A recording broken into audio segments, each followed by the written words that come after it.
Bueno, el tema de hoy es reglamentación, dentro de la primera parte del curso de categoría superior. La primera parte, como decía, es la reglamentación de las radiocomunicaciones nacional e internacional. Y hoy el tema que vamos a hablar sobre el servicio de radioaficionados, su regulación y permisos. Después vamos a hablar alguna cosa, pero vamos a empezar con esto. Bueno, marco regulatorio. El servicio de radioaficionados se reglamenta por la resolución, en un momento voy a cerrar acá un poco, la resolución de la Unidad Reguladora de Servicios de Radiocomunicaciones, o URSEC, que lleva el número 88 y es del 26 de marzo de 2018 y entró en vigencia el 1 de junio siguiente. O sea, hoy la reglamentación está cumpliendo 3 años de vigencia. Es el marco regulador de las actividades de los radioaficionados en Uruguay, que establece las prerrogativas, así como los deberes y obligaciones, normas de convivencia, espacios y formas de actuación y definiciones de todos los actores del servicio. Para eso está el reglamento. Definiciones. En el primer, si ustedes leyeron el reglamento de radioaficionados, y si no, háganlo, en el primer capítulo hay un montón de definiciones. Están todas las definiciones, a partir de ahí, todos los términos que han definido y son utilizados en el resto de la reglamentación. Lo primero que tenemos que definir es el servicio de radiocomunicación. Es un servicio que implica la transmisión, la emisión o la recepción de ondas radioeléctricas para fines específicos de telecomunicación. A eso llamamos un servicio de radiocomunicación. Servicios de radiocomunicación hay 40 y pico. Uno de ellos es el servicio de radioaficionados y otro es el servicio de radioaficionados por satélite. Son servicios distintos. Otros ejemplos de servicios de radiocomunicación, el de radiodifusión, el de marítimo móvil, el aeronáutico móvil, el servicio fijo, etcétera, etcétera, etcétera. Eso es para dar un marco a todo eso. El servicio de radioaficionados en particular es el servicio de radiocomunicaciones efectuado por quién, por radioaficionados que tienen por objeto la instrucción individual, la intercomunicación dentro de las bandas atribuidas al efecto y los estudios técnicos. Esos son los tres niveles, los tres objetos que tiene el servicio de radioaficionados. La instrucción propia, individual, intercomunicación con otros radioaficionados y los estudios técnicos. Para eso, para eso existe el servicio de radioaficionados. Muchas veces hasta a uno le parece, ¿por qué internacionalmente se mantiene un servicio que ocupa bandas y demás, ¿no? Y que da trabajo a las administraciones y a los organismos internacionales? ¿Para qué mantener algo? ¿Para entretener gente? ¿Porque es un hobby, es un entretenimiento? No, ustedes saben que no. Si se mantiene un servicio es porque tiene alguna utilidad. ¿Y cuál es, en este caso, la instrucción de individuos, radioaficionados, instrucción, la intercomunicación y los estudios técnicos? El motivo principal por el cual el servicio de radioaficionados existe todavía no es porque haya un montón de gente que se divierta en las bandas de radioaficionados, sino porque le es útil a los organismos internacionales y a las administraciones, sobre todo lo que se llaman estudios técnicos, ¿no? Es decir, la mayoría de los adelantos técnicos que han habido en las radiocomunicaciones han surgido de radioaficionados, básicamente.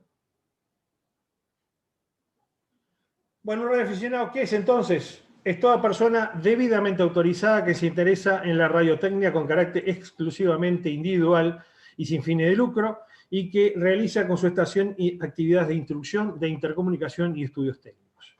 Esta definición, tal cual está, está colocada en el Reglamento de Servicios de Radioaficionados, ahí donde dice 11N, y en realidad no es nada original porque la copia textualmente del Reglamento de Radiocomunicaciones de la UIT, Unión Internacional de Telecomunicaciones, en su reglamento, en el número 1.56.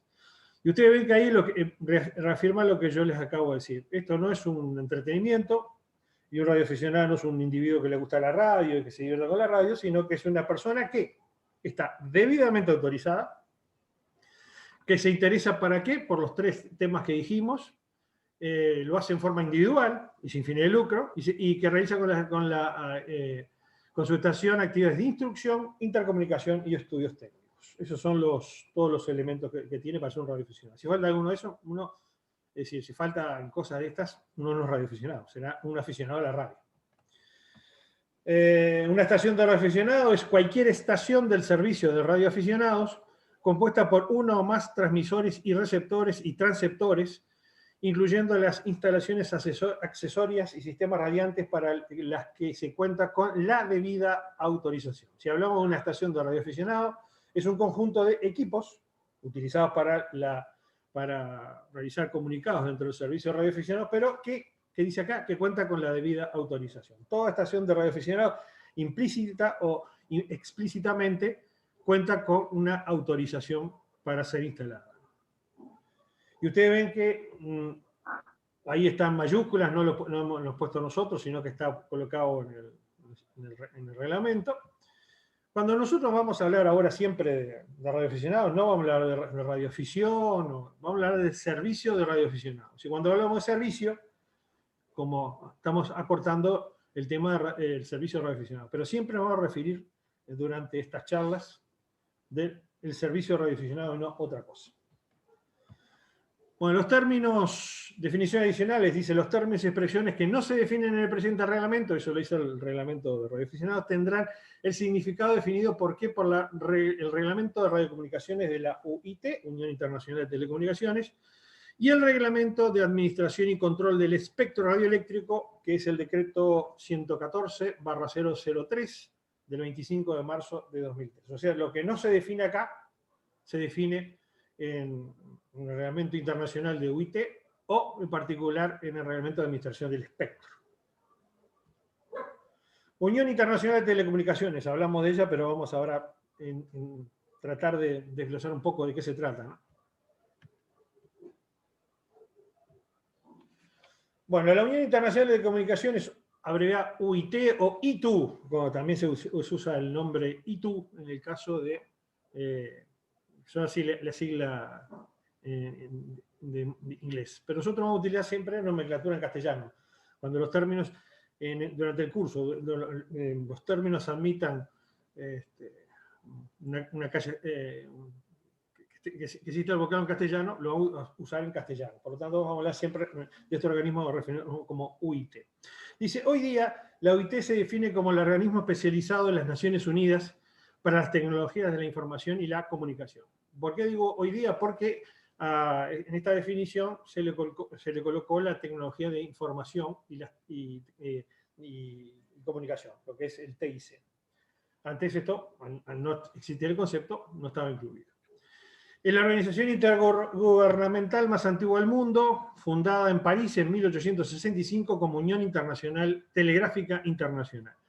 Es anterior a cualquier otra organización intergubernamental. Incluso la UPU, la Unión Postal Universal, es posterior a la Unión Telegráfica Internacional, que es la antecesora de lo que es hoy la UIT.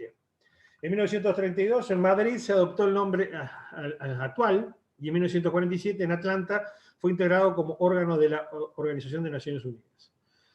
Allí en Madrid, lo que se hizo fue sacarle los términos telegráficos, se le colocó telecomunicaciones. Ya en los años 20, el concepto de telecomunicación ya se había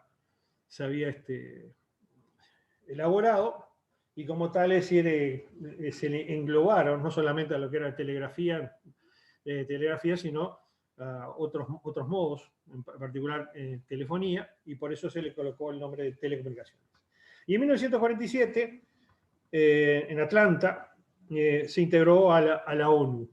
La ONU había sido fundada hacía muy poco, al final de la Segunda Guerra Mundial. Las naciones que vencieron a las potencias del eje formaron las Naciones Unidas en 1946 en San Francisco, y fue absorbiendo un montón de organizaciones que habían sido desarrolladas y bueno, fueron integradas como dice acá, es el organismo encargado de regular las telecomunicaciones a nivel internacional entre las distintas administraciones y empresas operadoras. Ese es el motivo de la OIT dentro de Naciones Unidas. UIT iría en paralelo con la OEA, o sea, No. A la ONU. no, con la ONU digo.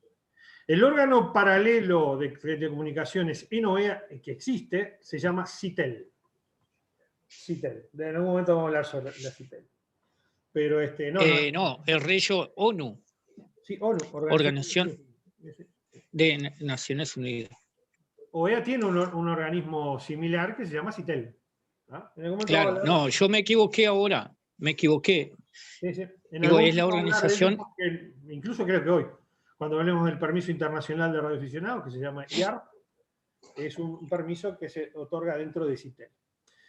Bueno, dice, la normativa generada por la OIT está contenida en un amplio conjunto de documentos denominados regulaciones, que constituyen recomendaciones correspondientes a un mismo tema, aunque su contenido es considerado como obligatorio por las administraciones y empresas operadoras a nivel de relaciones internacionales. Ahora, son siempre recomendaciones. La palabra última la tienen las administraciones. Como todo lo que es derecho internacional, las administraciones, es decir, los gobiernos, los estados, integrantes de la UIT, que son 193, si mal no me equivoco, recogen todo lo que es la regulación internacional de telecomunicaciones como recomendaciones. Pero algunas de ellas, como en el caso de Uruguay, la toman con un sentido obligatorio. ¿Por qué? Porque en el caso de Uruguay se toman como tratados internacionales, son refrendados por el Parlamento uruguayo y por lo tal, como tal tienen valor de ley, es derecho positivo en Uruguay, ¿no? Lo que se llaman tratados transversales. Bueno, Conferencias Mundiales de Radiocomunicaciones. La UIT celebra cada 3 o 4 años las llamadas Conferencias Mundiales de Comunicaciones, CMR, o en inglés WRC, o por World Radio Conference, en las que examina y modifica el reglamento de radiocomunicaciones, que es el tratado internacional por el cual se rige la utilización del espectro de frecuencias radioeléctricas y las órbitas de los satélites. Regula, entre otras cosas, regula estas dos cosas, ¿no? O sea, cada 3 o 4 años, en general se está haciendo cada 4 años, se reúnen todas las administraciones, representantes de todas las administraciones del mundo, y hacen este tipo de conferencias, y ahí se revisa el reglamento, se actualiza y demás el reglamento de radiocomunicaciones. La última reglamento de radiocomunicaciones que está vigente hoy día es el de 2016, hubo modificaciones en el 2020, pero el cuerpo grande de modificaciones se hizo en el 2016. Dentro de los materiales que hay en el curso están el reglamento de radiocomunicaciones, son unos PDF muy grandes, pero que regula no solamente los servicios relacionados, regula absolutamente todo lo que son los servicios.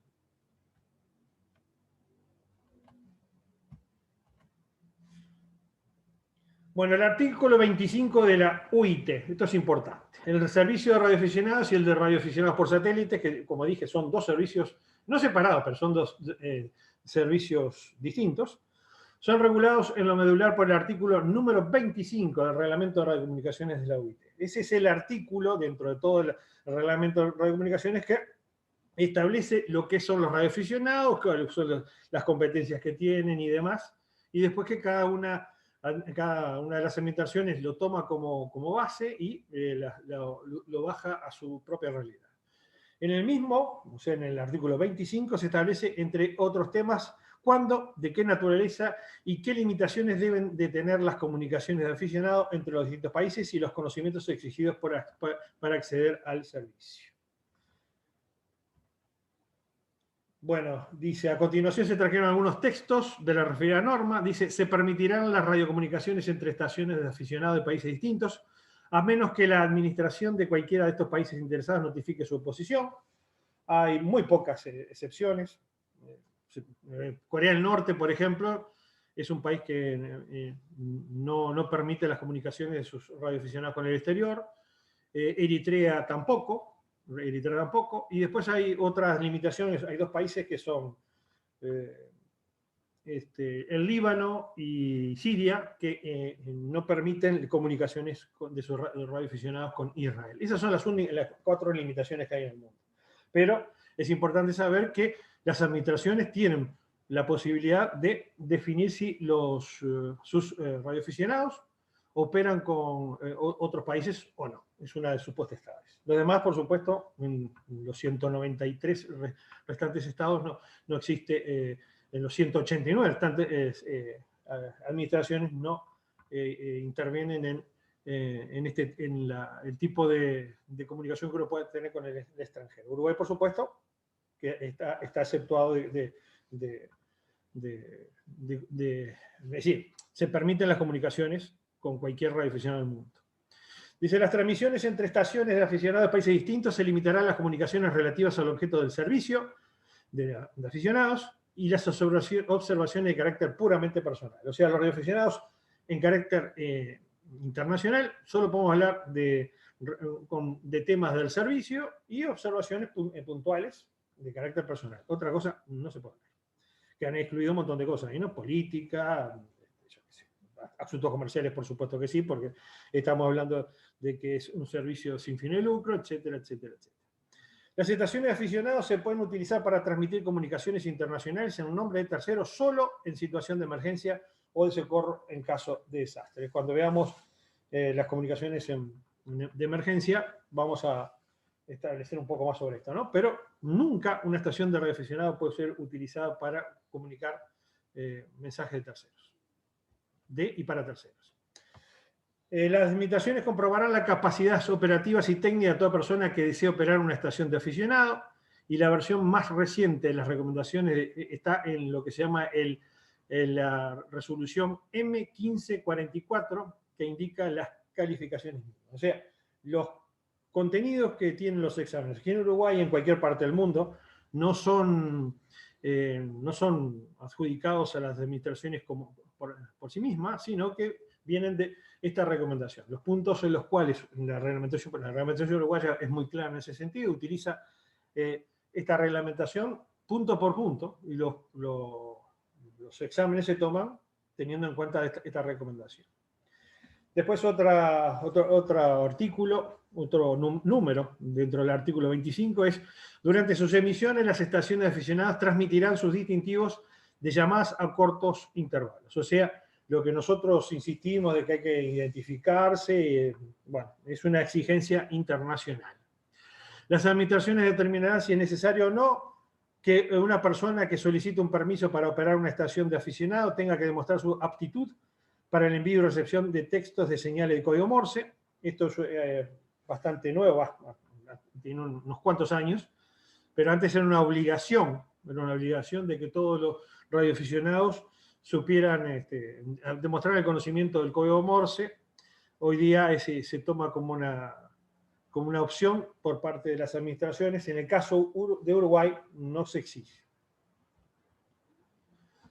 Hablando de la recomendación M1544, que acabamos de decir que tiene los conocimientos mínimos que debe probar un radioaficionado, dice: la UIT establece que las administraciones comprobarán las capacidades operativas y técnicas de todas personas que desee operar una estación de aficionado, haciendo referencia a la recomendación M1544. Para que esas comprobaciones tengan un requerimiento internacional mínimo. Es la base mínima que UIT pretende de los actores del servicio de radioaficionados.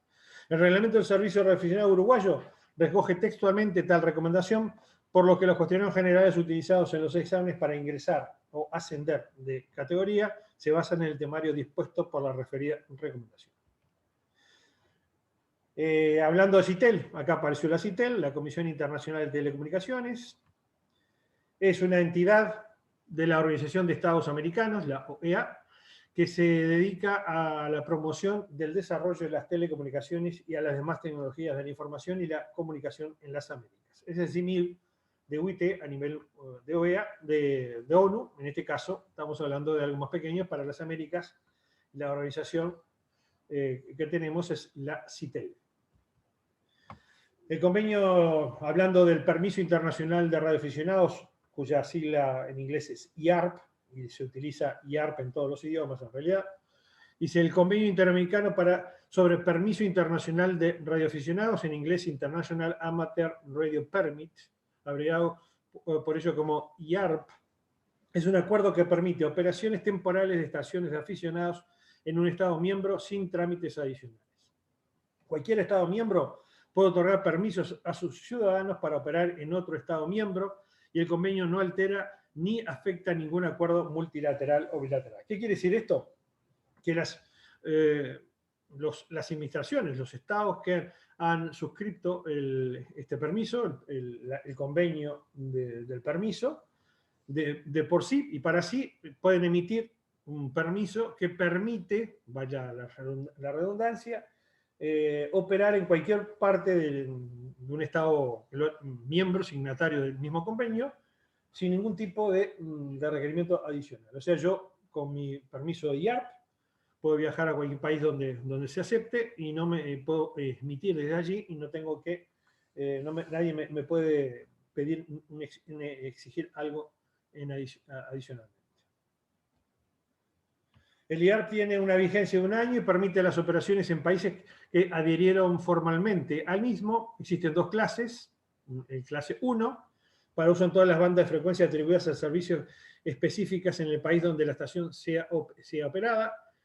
Estará abierto para aficionados que hayan demostrado su conocimiento del código Morse internacional, y una clase 2 que permite la utilización en bandas de frecuencia atribuidas al servicio por encima de los 30 MHz, o sea, VHF, UHF y superiores, y específicas por el país donde la estación de aficionados sea operada, no requiere del conocimiento del código Morse. En el caso de Uruguay, la administración uruguaya es una interpretación tanto particular, que como en Uruguay no se exige el conocimiento del código Morse, todos los permisos que se dan de IARP en Uruguay son de clase 1, lo que permite que cualquier radioaficionado, cuando sale del país y a un estado signatario con el plastiquito, puede operar en cualquier banda. Eso sí, esa banda tiene que estar habilitada en el país en donde vaya emitido, y en los límites y las potencias del país donde vaya emitido.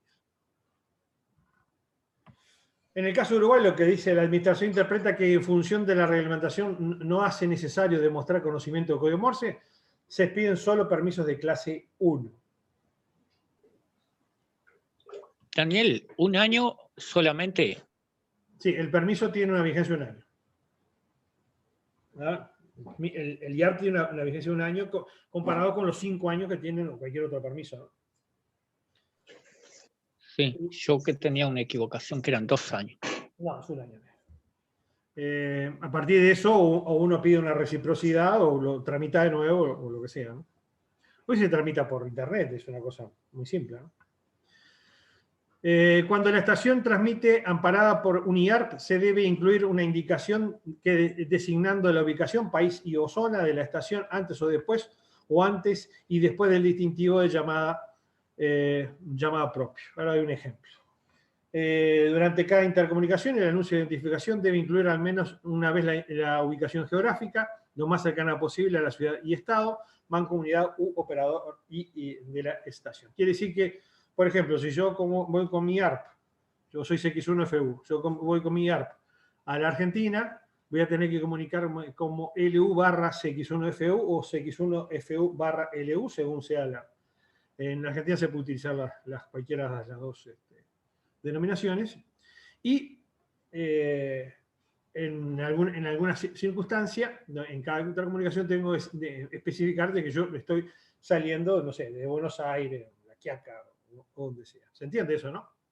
La manera como uno opera en el exterior, donde está permitido, así con su propio distintivo, pero debe de usar al principio o al final el prefijo que utilice el país en cuestión, ¿no? Por ejemplo, si voy a Brasil, voy a salir como Papa Yankee barra CX1FU o CX1FU barra Papa Yankee. ¿Se entendió eso, no? No son muchos los países signatarios del convenio, ¿no? En realidad son menos de los que... El convenio como tal, les cuento, se utiliza así de memoria, está permitido en Canadá, Estados Unidos, en América Central no, en Venezuela, en los países andinos, salvo Venezuela, en ningún otro más. Chile hace muy poco lo rubricó, y después en Argentina, Brasil y Uruguay, y Perú y Trinidad y Tobago. Después para encontrar, no existe en ningún otro más. Porque no lo han ubicado. Precaución a los que van a Paraguay. Ahora me dejaste la duda, creo que no sé, tendría que mirarlo. Creo que Paraguay también, sí. Tengo que mirarlo, ¿no? Pero hubo gente que estuvo, por ejemplo, hasta poco Paraguay no. No sé, la verdad que no me acuerdo muy bien, ¿no? Hasta poco, cuando estuvimos en los otros cursos anteriores, no sé quién anduvo investigando y Paraguay no estaba. Puede ser, sí. Solo que ahora, pero no creo que con toda la pandemia hubieran habilitado. En el permiso atrás dice los países signatarios, ¿no? Después lo vamos a ver, los manuales incluso están. Bueno, vamos a hablar sobre la URSEC, la Unidad Reguladora de Servicios de Comunicaciones. Ese es el nombre exacto que tiene la sigla URSEC, no tiene otra cosa. Unidad Reguladora de Servicios de Comunicaciones. Es una pregunta de examen, en las 3 categorías. Dice, la Unidad Reguladora de Servicios de Comunicaciones, o URSEC, es el organismo del Estado encargado, Estado uruguayo, encargado de la regulación y el control de las actividades referidas a las telecomunicaciones y los servicios postales. Incluye también servicios postales. Está creada en el artículo 70 de la ley 17296 del 2001 y fue modificada por la ley 18719 del 2010. Las dos son, una es una ley de presupuesto y la otra que es una rendición de cuentas. Como órgano descentralizado del Poder Ejecutivo que le compete, dice textualmente, la regulación técnica, la fiscalización y el control de actividades referidas a las telecomunicaciones, entendidas como tal transmisión o recepción de signos, señales, escritos, imágenes, sonidos o informaciones de cualquier naturaleza por hilo, radioelectricidad, medios ópticos y otros medios electromagnéticos, y asimismo los referidas a la admisión, procesamiento, transporte y distribución de correspondencia realizada por operadores postales. Esa es la definición de URSEC. La definición los cometidos, las competencias de URSEC.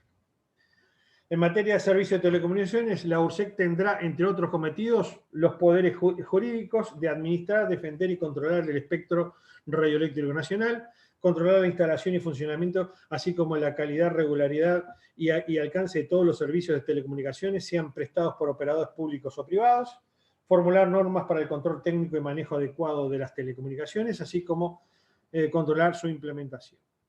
Esas son las competencias que tiene URSEC. Y también como que se le encomienda el control y regulación del espectro radioeléctrico, como los radioaficionados somos usuarios del espectro radioeléctrico, estamos en la general de ley, y aparte también dice que regula cualquier tipo de servicio, y como nosotros estamos dentro de un servicio, el servicio de radioaficionados también nos compete. El marco normativo. El reglamento, el marco regulatorio de las telecomunicaciones en Uruguay está básicamente en este decreto, el 114 del 2003, que es el reglamento de administración y control del espectro radioeléctrico. En el artículo 3 define lo que es el espectro radioeléctrico como, a los efectos del presente reglamento, se considera espectro radioeléctrico al conjunto de ondas radioeléctricas u ondas hertzianas sin solución de continuidad, entendiéndose por tales a las ondas electromagnéticas cuyas frecuencias se fijan convencionalmente por debajo de los 3000 GHz, dice, que se propagan por el espacio sin guía artificial. O sea, todo lo que está por debajo de los 3000 GHz, en el Estado uruguayo considera que es espectro radioeléctrico. El espectro radioeléctrico constituye un recurso natural y limitado del dominio público del Estado. O sea, el espectro radioeléctrico en Uruguay es propiedad del Estado Nacional. En el artículo 5 se define lo que es el Cuadro Nacional de Distribución de Frecuencias. Dice, a fin de lograr la utilización coordinada y eficaz del espectro radioeléctrico, la URSEC aprobará el Cuadro Nacional de Atribuciones de Frecuencia, el cual establecerá las atribuciones de bandas, subbandas, canales radioeléctricos aplicables a las clases y categorías de servicio de radiocomunicaciones involucradas, así como las demás condiciones técnicas generales que pudieran ser necesarias. El séptimo dice modalidades del uso. Esto es importante porque es una de las preguntas de exámenes en las 3 categorías. Se definen tres formas de uso del espectro. Una es la uso libre, se considera, 3 o 4, se considera de tal manera la utilización de bandas, subbandas, canales y frecuencias sin requerimiento de autorización. Hay algunas frecuencias que el uso es libre y como tal no requiere ningún tipo de utilización. B, uso común, se considera de tal manera la utilización de bandas, subbandas, canales y frecuencias para los cuales se requiere autorización sin asignación de frecuencia alguna. Este es el caso del servicio de radioaficionados. En el servicio de radioaficionados se requiere una autorización para utilizar las bandas que les corresponden, pero no se asigna frecuencia alguna. No se asignan frecuencias. Después tiene el uso específico y se considera de tal manera la utilización de las bandas, subbandas, canales y frecuencias asociadas a priori a determinados servicios o sistemas de radiocomunicación, para las cuales se requiere también una autorización con asignación de determinadas frecuencias, sea de carácter compartido o exclusivo. Y por último, el uso general, que es exactamente lo mismo, que se requiere autorización con asignación de frecuencias con carácter exclusivo o compartido. Como decía, en el caso del servicio de radioaficionados estamos en el B, en el uso común, porque nosotros, por supuesto, se requiere una autorización, somos personas debidamente autorizadas, pero que no se otorga la utilización de ninguna frecuencia en particular. Al servicio sí se le otorga un rango de frecuencia, lo que se llaman bandas, pero a ningún radioaficionado se le otorga una frecuencia para ello.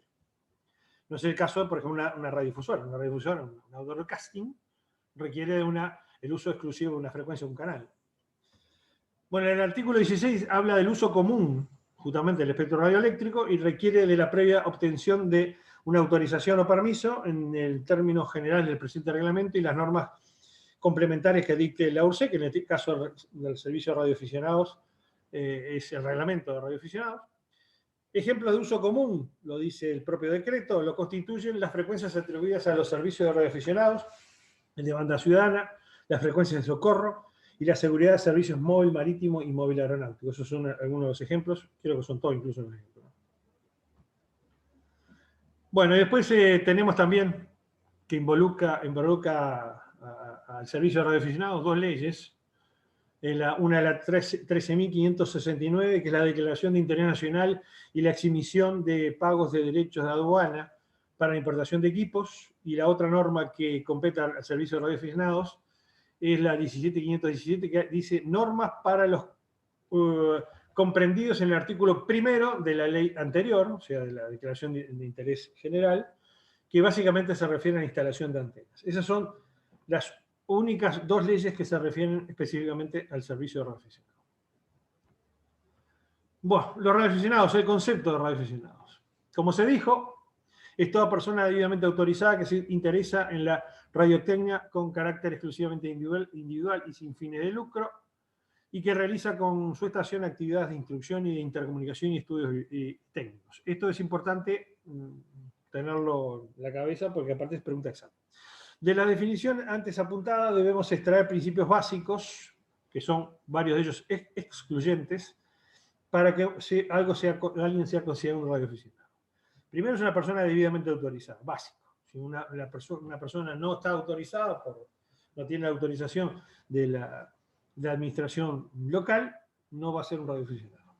Que se interesa en la radiotecnia, pretende un interés en la radiotecnia, mantiene un interés en la radiotecnia. Y lo hace en forma exclusivamente, en forma individual y sin fines de lucro, y realiza con su estación actividades de ¿qué? De instrucción, intercomunicación y estudios técnicos. Estos son todos los aspectos desglosados de lo que es un radioaficionado. Si falta alguna cosa de esta, no es un radioaficionado. Hobby o ciencia. Hobby ciencia. Ustedes muchas veces oyen a nombrar de que esto es un hobby ciencia. Bueno, vamos a hablar un poco, a ver si es un hobby ciencia o no es un hobby ciencia. Bueno, como dije, se suele decir que la radioafición es un hobby ciencia, concepto con el que en este curso está muy alejado de la idea ampliamente difundida, incluso entre los propios colegas radioaficionados. Nosotros vamos a tratar de que entiendan, la gente que hace este curso, de que esto no es un hobby, ni tampoco es una ciencia, no es un hobby ciencia. Ni hobby, ni con ningún tipo de apellido. La razón es simple. Entendemos que esta actividad como más allá de un mero entretenimiento lúdico, una diversión, o algo menos un pasatiempo vinculado o practicado en ratos de ocio. Esa es la definición de un hobby. Si vamos a la definición que da la Real Academia Española de hobby, dice voz inglesa que se emplea con frecuencia en español con el sentido de actividad que se practica habitualmente por mero entretenimiento en los ratos de ocio. Se recomienda incluso, lo dice la RAE, usar en lugar de los equivalentes españoles afición o pasatiempo. Por lo tanto, si nosotros entendemos, por todo lo que definimos, en ningún momento vimos que esto es una actividad que se practica habitualmente por mero entretenimiento y en los ratos de ocio, e indudablemente la radioafición no es un hobby.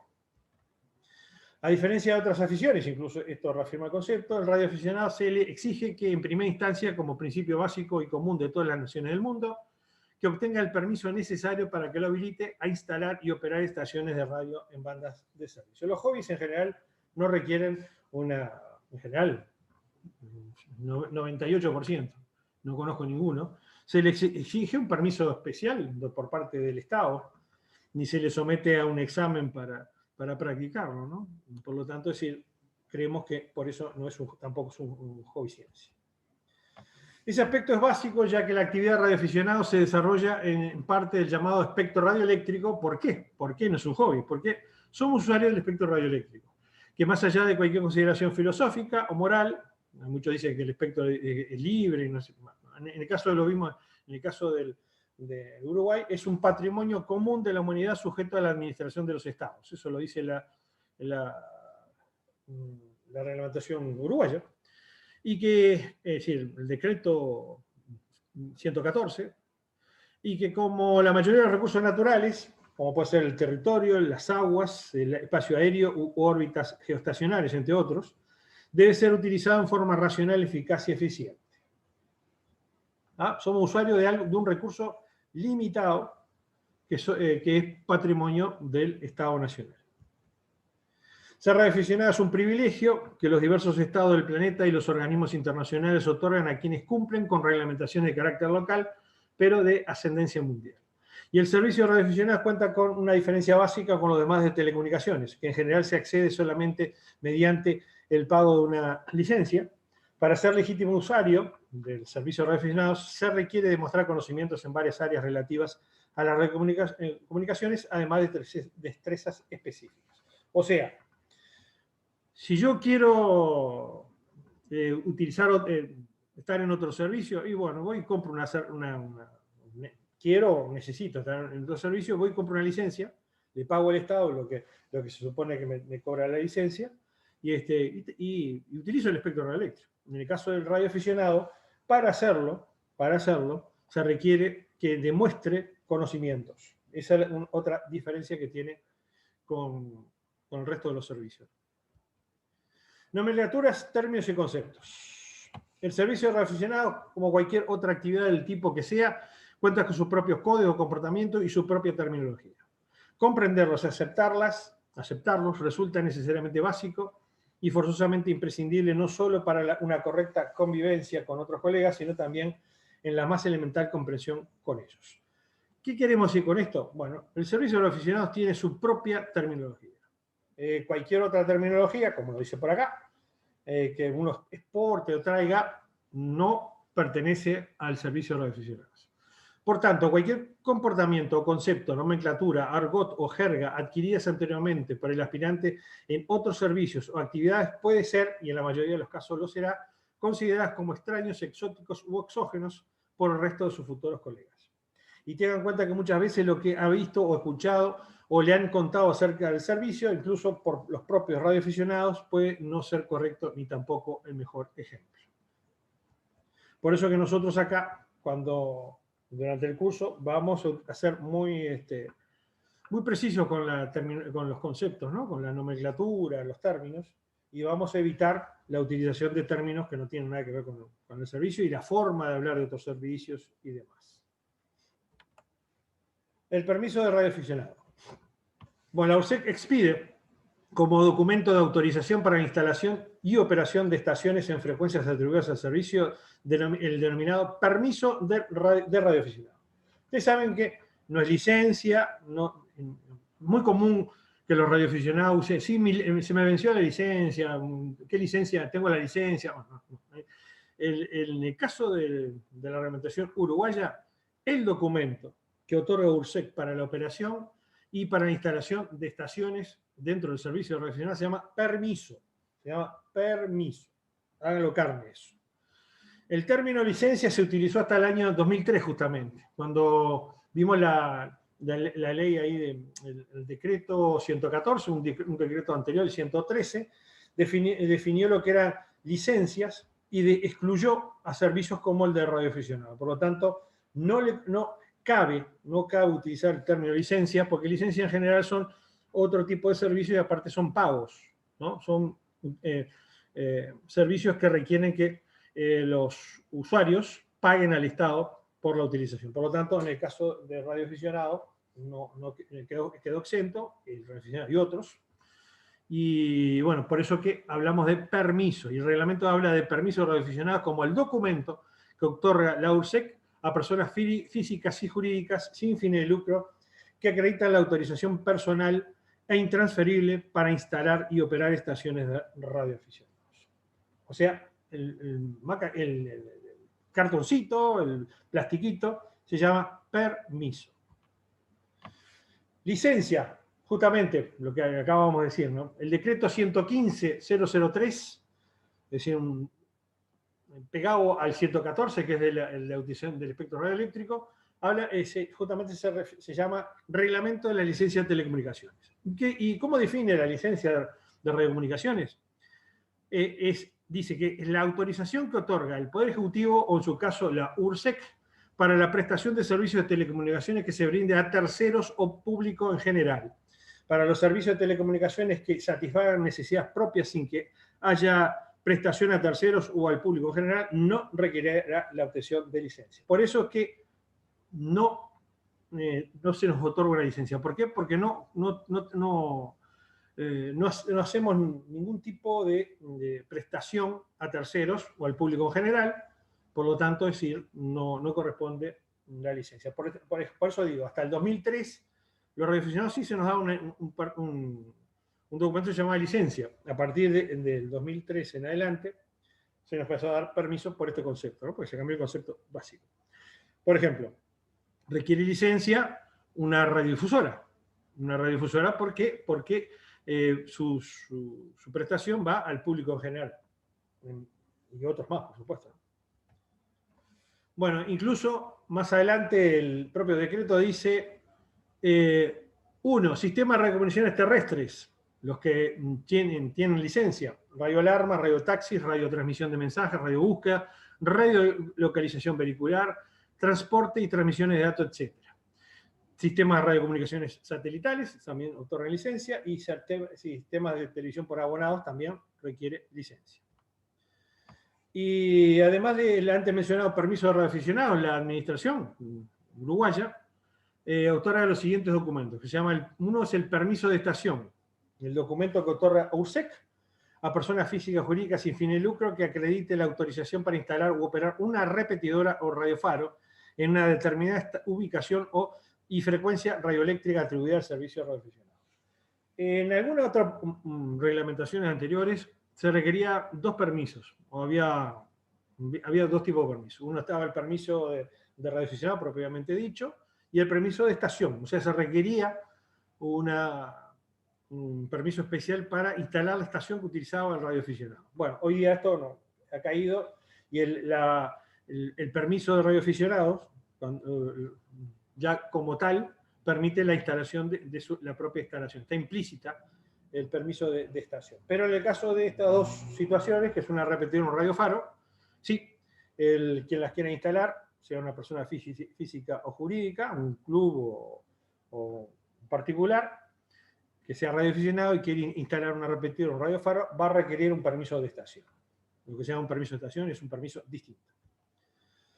Después también la URSEC entrega lo que se llama el IARP, ya lo vimos, el permiso internacional de radioaficionados. Dice, es el permiso internacional de radioaficionados emitido por la Administración de Telecomunicaciones de un país que adhirió al convenio interamericano homónimo por el cual cada Estado parte del mismo ha acordado permitir operaciones temporales de estaciones de radioaficionados bajo la autoridad y a personas titulares de un permiso expedido por otro Estado parte sin un examen adicional. Y ustedes ven que dice en forma temporal. Si uno va, la temporalidad incluso está en su vigencia, ¿no? Por eso se limita un año. Si uno va a permanecer hacer operaciones no en forma temporales, por supuesto va a tener que tramitar un permiso en el Estado, en el país local, ¿no? Y lo básico es esto, que sin un examen adicional.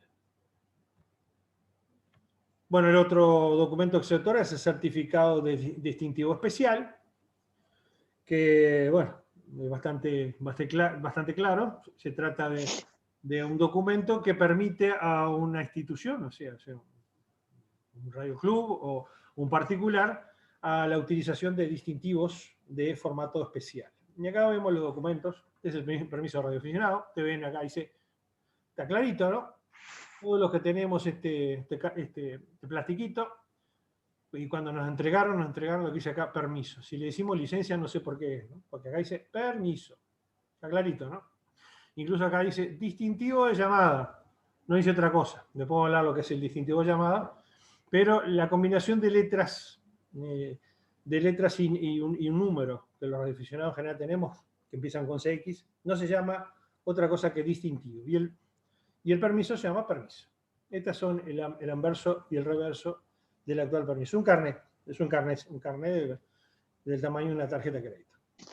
Este es también es un permiso de radioaficionado, pero en este caso un radioclub habilitado, ¿no?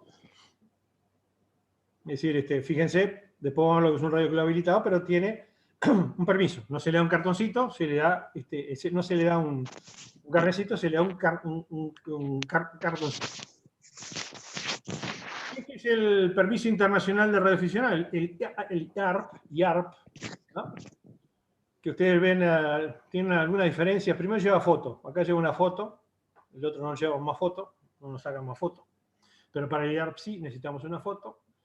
Y bueno, tiene los datos de titularidad y también habla de distintivo de llamada, ¿no? Y la clase y demás. Y acá están los países signatarios: Argentina, Brasil, Canadá, El Salvador, Estados Unidos de América, Panamá, Perú, Trinidad y Tobago, Uruguay y Venezuela. Y creo que está incluido Chile. A mí no me queda muy claro si lo firmó o no Chile, pero creo que sí estaba en eso. Son solamente estos países, los demás no son países. Paraguay, como decía Armando, no está. Y este es el permiso de estación, en este caso de repetidora de utilización común, ¿no? También es un cartoncito, cartón grande. Y este es el certificado de distintivo especial, también es un cartón. Esto ha sido ahora sustituido por un email. Directamente cuando una persona o una institución solicita un distintivo de llamada especial, no se hace más esto, le mandan un email autorizándolo a otra cosa. Situaciones especiales, homologaciones de permisos, dice. La URSEC puede expedir un permiso de radioaficionado sin previo examen y en concordancia de la categoría que ostenta a quienes: a extranjeros que con permiso vigente extendido por su administración pasen a residir en Uruguay con un plazo máximo de 6 meses, en cuyo caso la renovación será condicionada a la que conserve su residencia en el país. O sea, viene un radioaficionado de cualquier nacionalidad, póngale argentino con su permiso, muestra y bueno, se le homologa el permiso, se le otorga un permiso uruguayo, sin ningún tipo de examen ni cosa que le parezca, si la persona va a estar 6 meses en el país. Y en el caso de que se vaya del país, el permiso cae. Esto ocurre porque había gente que venía tipo permiso tour, venía a Uruguay y hacían un trámite y terminaban con un permiso de radioaficionado uruguayo durante 5 años. Hoy día se le exige que la persona esté más de 6 meses en el país y que aparte cuando se va el permiso lo perdió. Bueno, y aparte también a uruguayos, a ciudadanos nacionales que posean autorizaciones vigentes extendidas por otras administraciones, debiendo demostrar que las condiciones de obtención de las autorizaciones son similares a las vigentes en Uruguay. O sea, si un uruguayo saca un permiso de radioaficionado en otro país, viene con la documentación correspondiente y bueno, se le otorga un permiso en homologación, o sea, lo más parecido a lo que haya en la reglamentación uruguaya, sin ningún tipo de limitación. En este caso no son permisos temporales, son permisos permanentes, me refiero, ¿no? O sea, al individuo se les otorga un distintivo que empieza con el prefijo CX, no utiliza el distintivo que tenga en el país donde obtuvo el permiso originalmente. Bueno, los radioaficionados autorizados, por lo que se llama reciprocidad y cortesía.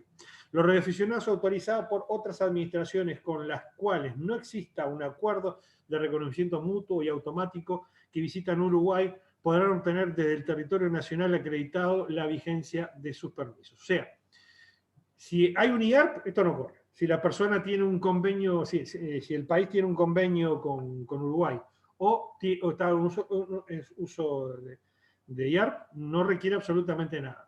Pero si uno viene con un país que no está en esa lista del IARP o cualquier otro y quiere transmitir de Uruguay, se le otorga lo que se llama un permiso de cortesía, ¿ah? Porque expedirá en ese caso por cortesía o por reciprocidad o cortesía permisos equivalentes por un periodo de un año. Deberán identificar su estación con los distintivos de llamada adicionando una barra y el prefijo CX y operando de acuerdo a las condiciones establecidas en el reglamento nacional. O sea, si viene un ciudadano extranjero, ¿no? Un radioaficionado extranjero, y viene con su el IAR de su país, tipo ingresa al país y opera tranquilamente, nadie le va a exigir absolutamente nada, ¿no? ¿Por qué?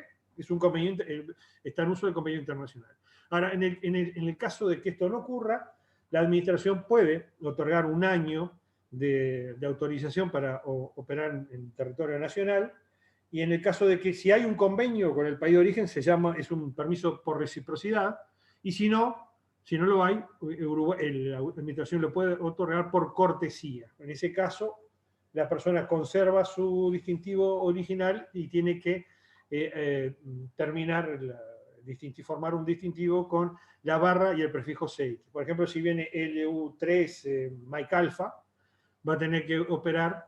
Bueno, en ese caso no, porque si viene pero no viene con el IAR, se le va a otorgar un permiso de cortesía y va a operar como Lima Universidad 1 Mike Alpha barra Charlie Xilófono. Esa es la idea. Ahora, si trae su IAR, nadie le va a pedir absolutamente nada. Bueno, los radioaficionados extranjeros con IARP, lo que decía, vigente, no deberán realizar trámite complementario alguno ante USEC, o sea, no tienen por qué ir a USEC, y cuando realicen transmisiones deberán identificar su estación con el distintivo llamada indicado en el IARP, adicionando una barra y el prefijo CX y operar de acuerdo a las condiciones establecidas en el reglamento nacional vigente. En el caso de poniendo el Lima Universidad 1 Mike Alpha, viene con su IARP, va a tener que identificarse dentro del territorio uruguayo como Lima Universidad 1 Mike Alpha barra CX, pero no tiene que pasar por USEC. Bueno, y aquí nos quedamos.